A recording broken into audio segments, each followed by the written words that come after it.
नमस्कार दोस्तों, आज ईद का त्योहार है। आप सभी को ईद की बहुत सारी शुभकामनाएँ।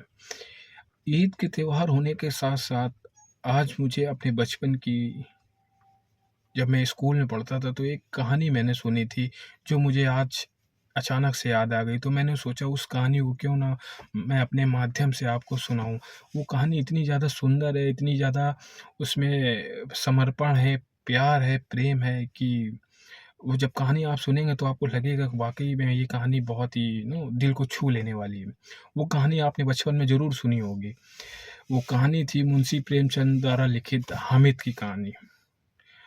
तो सीधे मैं आज चलता हूँ और आपको कहानी सुनाता हूँ हामिद की। हामिद एक गरीब बच्चा था, जो एक अनाथ बच्चा था। बचपन में ही उसके माता-पिता की मृत्यु हो चुकी थी और वो अपनी दादी अमीना के साथ रहता था। उसकी माता का देहांत हो गया था क्योंकि वो लंबे समय से बीमार चली आ रही थीं और उसके पिताजी का देहांत हैजा बीमारी से होने के कारण हो गया था। तो हामिद अपनी दादी के साथ अकेले रहता था। उसकी दादी अमीना सिलाई करके भरण-पोषण करती थी। हामिद अपनी दादी के साथ बहुत खुश रहता था। ये कहानी ईद के त्योहार के इर्द-गिर्द घूमती है। ईद का त्योहार जैसे-जैसे पास आता है, लोगों में खुशियाँ बढ़ जाती हैं, एक्साइटमेंट बढ़ जाता है। जगह-जगह मिठाइयाँ बढ़ती हैं, लोग नमाज़ अदा करते हैं।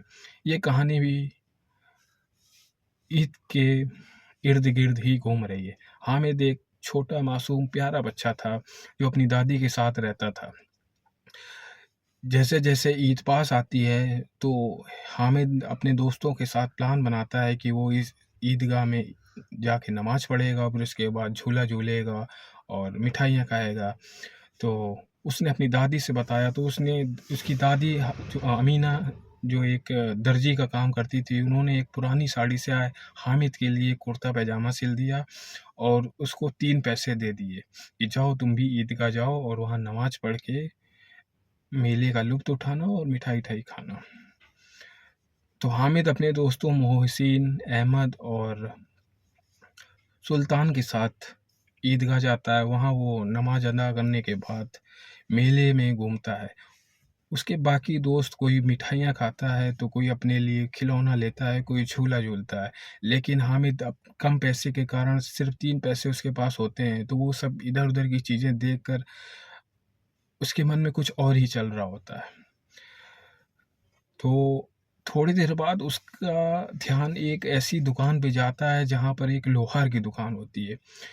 उस लोहार की दुकान में उसको एक चिमटा दिखाई देता है। तो जैसे ही वो एक चिमटा उसको दिखाई देता है, तुरंत उसकी अपनी दादी की याद आ जाती है कि उनकी दादी का जो चिमटा था, जो खाना बनाती थी चूल्हे पे, चिमटे से जब रोटी सेकती थी, तो वो टूट चुका होता है, तो वो हाथ से सेकती थी। तो उनके हाथ जल जाते थे। तो हामिद को ये एक रिफ्लेक्शन आ जाता था कि वो देखता था कि उसकी दादी का जो हाथ जल जाता है, तो वो दुकानदार से बार्गेनिंग करता है और जिद में अड़ जाता है और कहता है कि नहीं-नहीं, मुझे 3 पैसे में ही आप चिमटा दे दें।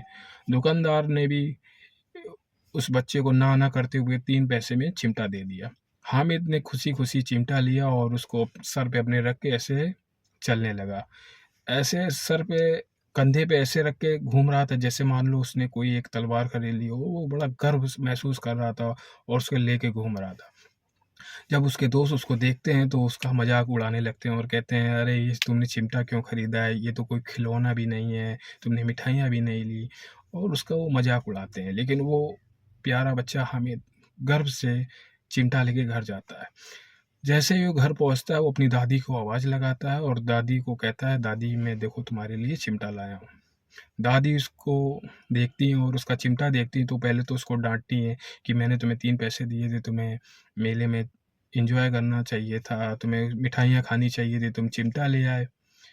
तो हामिद बड़ा ही प्यारा जवाब देता है, कहता है, "जब आप रोटी सेकती थी तो आपके हाथ जल जाते, तो ये मुझे देखता था तो मुझे अच्छा नहीं लगता था, इसलिए मैं आपके लिए एक चिमटा ले आया हूँ ताकि आप जब भी रोटी सेको तो आपका हाथ ना जले।" ऐसी बातें सुन के हामिद की दादी अमीना का दिल पिघल जाता है और उसको कस के गले लगा लेती है। ये कहानी इतनी ज़्यादा इमोशनल है, इतनी ज़्यादा समर्पण है प्रेम के प्रति।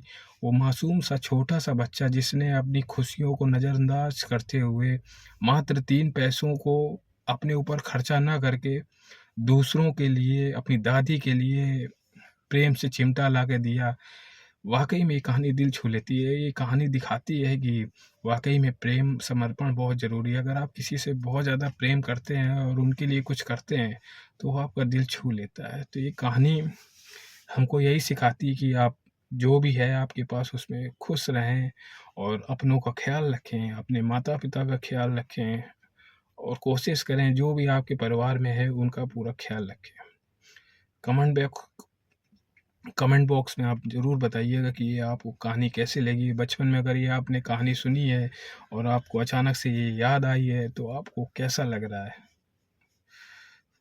वाक़ई में पुरानी जो कहानियाँ होती थी वाक़ई में दिल को छू लेती थी और इस कहानी ने भी दिल छू लिया था उस टाइम भी।